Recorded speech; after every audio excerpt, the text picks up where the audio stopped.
안녕하세요, 라이드TV 임성진입니다. 저희가 이번에는 인제 스피디움 서킷이죠. 거기서 시승할 기회를 얻었는데 그 주인공이 바로 두카티의 슈퍼스포츠 모델인 파니갈레 V2라는 모델입니다.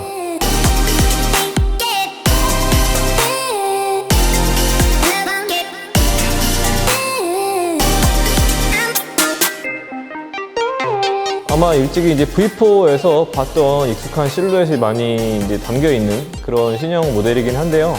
일단은 기존에 있었던 959 파니갈레, 그러니까 파니갈레 시리즈의 어떤 미들웨이트 959 파니갈레의 후속작이라고 할 수 있습니다.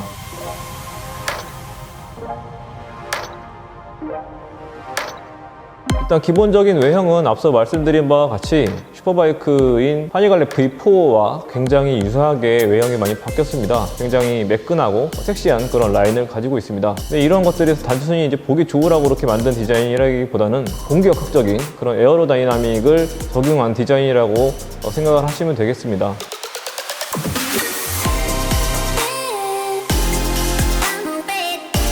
일단 시승 전에 제가 미리 접해본 이제 정보에 의하면 시트고나 여러 가지 이제 라이딩 포지션 이런 면에서 이전작인 959 파니갈레하고 상당히 달라졌다고 얘기를 미리 들었는데요. 제가 직접 앉아보니까 확실히 그 부분이 많이 체감이 됐습니다. 특히 시트는 약간 높아지고요. 차체 자체가 많이 높아졌다기보다는 시트 두께가 좀 두꺼워졌고 좀 푹신해졌습니다. 그리고 상대적으로 이제 핸들바죠. 핸들바를 쥐었을 때 상체가 상당히 많이 앞으로 솟게 되는, 기존보다도 조금 더 공격적인 포지션을 갖게 되는 그런 특징을 좀 발견을 했고요.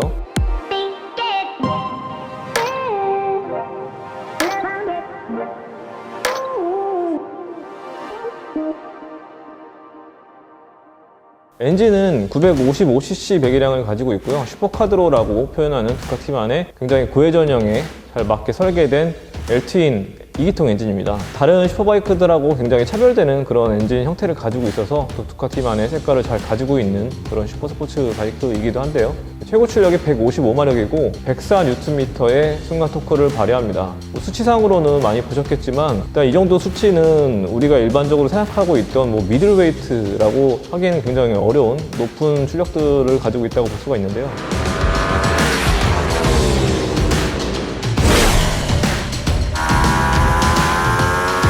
일단은 출발할 때부터 약간은 조금 더 부드럽게 다듬어졌다는 느낌도 많이 들어서 굉장히 날카롭게 출력이 높아진 거를 체감을 바로 할 수 있다거나 그 정도의 느낌은 사실 아니었습니다.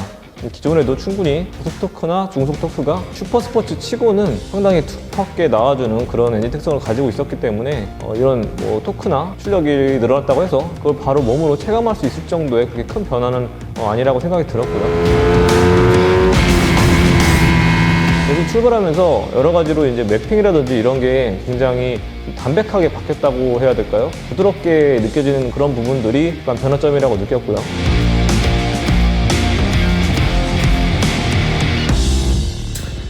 좋은 거는 확실히 이 미드웨이트 바이크의 장르에 속해 있어서 그런지, 아니면 이제 트윈 엔진이다 보니까 차체가 가느다라서 그런지 전반적으로 오는 그런 자세의 공격적인 포지션 외에는 차체가 굉장히 갸름하고 날씬하게 느껴져서 쿼터급 정도 바이크, 그 정도의 느낌을 가질 수 있을 정도로 굉장히 부담은 없었습니다. 쉽게 말해서 코너에서 좌우를 이렇게 라이더가 움직여야 될 때, 그럴 때도 부담이 없게 느꼈고요. 가장 인상 깊었던 거는 고속에서 직선주로에서 고속으로 달렸을 때 그 안정감이 일전에 있었던 그 959 파니갈레와는 확연히 다르게 느껴졌습니다.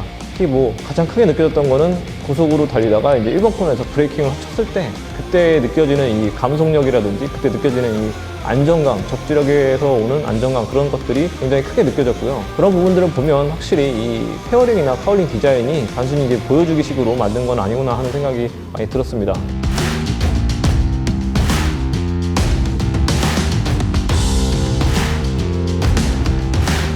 L-트윈 엔진 특성상 무게중심이 약간은 높기 때문에 그런 부분에 있어서 좌쪽 끝에서 우측 끝으로, 아니면 우측 끝에서 좌측 끝으로 넘어가는 그 과정 자체가 굉장히 한순간에 이루어지기 때문에 확실히 그런 CKM 같은 복합 코너에서는 이런 L-트윈 엔진이 가진 그런 강점을 충분히 발휘할 수가 있었습니다. 어떻게 보면 V2가 두카티에서 남은 유일한 이제 L-트윈 슈퍼스포츠 바이크가 됐기 때문에 이런 장점은 이제 V2만 가지고 있는 장점이 아닌가 하는 생각이 많이 들었습니다.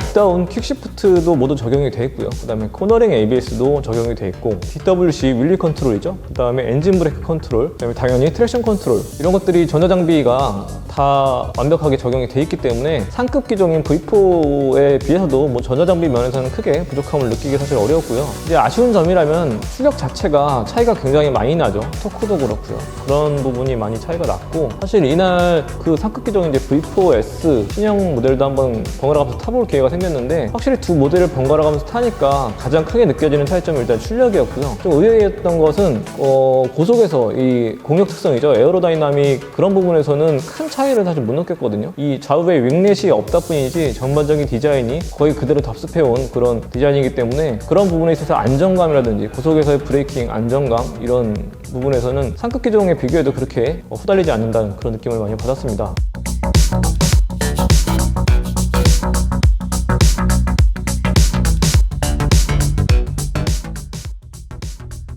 제가 가격을 찾아보니까 V2는 2,650만 원이고 그 위에 급인 V4가 3,530만 원입니다. 약 1,000만 원 정도 가까이 차이가 나는데, 물론 V4에는 V4S도 있고요. V4R도 있거든요. 그러니까 그 위에 더 높은 가격대에 라인업이 포진을 하고 있는데, 한 1,000만 원 정도 차이에 V2를 선택하느냐 아니면 V4를 선택하느냐, 이거는 사실 제가 봤을 때는 배기량이나 이런 출력 외에 다양한 뭐 전자장비라든지 아니면은 거기를 구성하고 있는 뭐 서스펜션이라든지 브레이크 이런 시스템 전반적으로 봤을 때 V2 정도면은 입문자부터 숙련자까지 모든 라이더들을 다 커버칠 수 있는 굉장히 넓은 그런 포용력을 가진 슈퍼스포츠 바이크로 다시 태어나지 않았나 하는 생각이 들고요. 사실 이 모델을 저희가 서킷에서 짧은 시간 동안 시승을 해봤지만, 제가 DWP라고 해서 두카티 월드 프리미어 그 행사에 갔다 왔을 때도 이제 두카티 측에서 프레젠테이션 할 때 강조했던 부분 중에 하나가 V2는 트랙을 위한 슈퍼스포츠 바이크이기도 하지만 동시에 일반 도로에서 즐길 수 있는 유일한 슈퍼스포츠 바이크가 될 것이다, 이제 그런 식으로 표현을 했습니다. 그 말뜻은 굳이 트랙에서만 달릴 수 있는 그런 매니아들만의 전유물로 남기지 않겠다는 의미이기도 하고요. 한편으로는